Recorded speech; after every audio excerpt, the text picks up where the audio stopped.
పెద్ద ఎత్తున economic cities కూడా డెవలప్ చేయడానికి అర్బన్ ఏరియాలో దానికి కూడా ప్రాధాన్యత ఇస్తున్నాం. ఒక 800 పోలీస్ కానిస్టేబుల్స్ని ఉద్యోగాలు ఇచ్చాం. కొత్తగా అడిషనల్గా అవి కూడా సెలెక్ట్ చేశాం.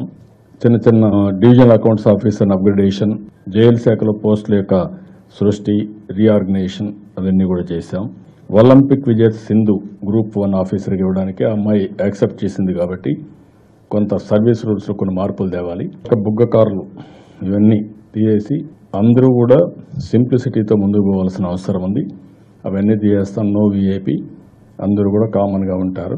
బాహుబలి యూనిట్ కూడా అభినందనలు. నేను ఆ పిక్చర్ చూశాను, చాలా బాగుంది.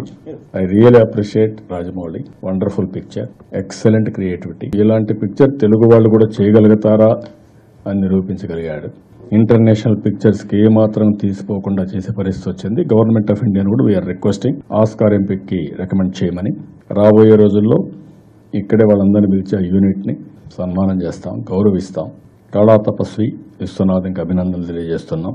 ప్రతిష్టాత్మకమైన దాదాసాహెబ్ ఫాల్కే అవార్డ్, దానిపైన ఎంపిక కావడం, ఆయన చేసినటువంటి పిక్చర్స్ కానీ, ఆయన చూపించిన చొరవ కానీ, ఆయన క్రియేట్ చేసిన క్రియేటివిటీ కానీ ఇంకా వేరే వాళ్ళు చేసే అవకాశం కూడా లేని విధంగా చేశారు.